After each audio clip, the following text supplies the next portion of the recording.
Andrew, thanks for joining us today as we discuss what companies in the retail, restaurant, and food and beverage space can be doing to strengthen their business resiliency plans. Sure, the pandemic deservedly grabbed a lot of the headlines over this past year. There are lots of other things and challenges that were presented to companies. I think about the cyber front and increasing ransomware and malware incidents, severe weather with the most named storms ever, civil commotion, foodborne illness, supply chain disruption from both the consumer and supplier side. I think about the container ship Ever Given, that recent situation, and how that, as disruptive as that was, how much more impactful it could have been and disruptive for the global supply chain. So with all that, we've obviously been shoulder to shoulder with our clients throughout these and the other challenges to their enterprise. I'd love to get your thoughts, Andrew, on what you see as the critical lessons learned from 2020 and what we've seen so far in 2021. And Matt, great question. And I think if we've learned anything from 2020 and 2021 is you can't anticipate everything. Now, what does that do? That says it's really, really important to have a system in place so that you can quickly understand the potential impacts of these crazy things that are happening. Understand them, model them, maybe make some decisions to pivot operations. Most companies have a ton of information and data, or at least have access to it, and they're not using it because nobody knows really how to wrap their arms around it. And I think that's what we've learned is how to focus the process, build a program so that when it comes time to challenge what these things are doing, you can quickly decide it. And with time, you can actually be proactive and start to maybe change your operations in a very focused manner. So there's great points about the operational standpoint of things, but what about board of directors? How are they changing the way they're looking at resiliency in light of all the different challenges that companies have experienced? That's actually a great point.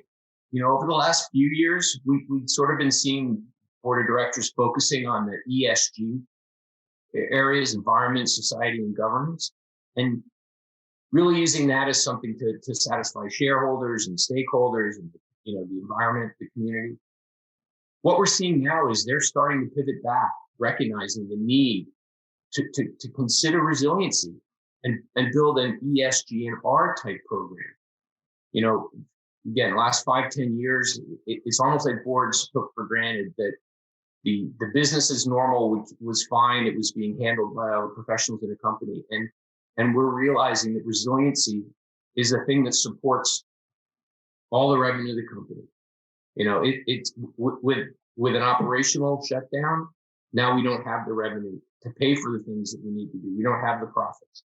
And so I think that pivot back where boards are starting to appreciate again, they talk about cyber risk. Well, how does cyber impact my resiliency? Because a lot of these malicious activities actually have major business interruption exposures. Some of the biggest BI losses we've seen in the last 10 years have been cyber-based.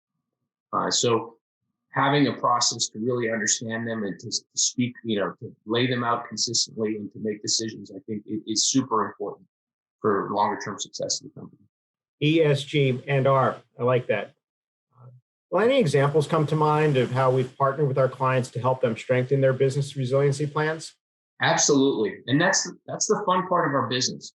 In Marsh, we've got a ton of spectacular resources in a range of different areas, and bringing the right ones together so that we can help our clients wrap around their team, design a program and a process that identifies the critical value drivers that they have, that looks at the different sources of data they have access to or that we have access to, in the world, builds a visualization platform so that we can quickly view and see and challenge different situations, and then build the solutions to help mitigate the risk. Going back to the cyber example, we've got this spectacular cyber stress test process that really, goes very deeply into how technology supports the value stream of the company, of the client.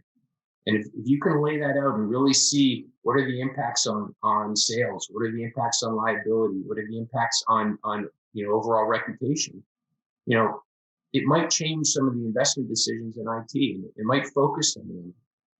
And pulling all that together into one overarching, longer term, longer vision type program is where we, I think can add the most value to our clients and really help them focus where they spend their money. Thanks, Andrew. Appreciate you sharing what you and our colleagues have been seeing and how we've been able to help. Among the many lessons learned over the past few years is that there will always be opportunities for companies to be significantly challenged and disrupted. Successful, resilient organizations are those who learn from past challenges, who revise and adapt their plans, and who practice their response.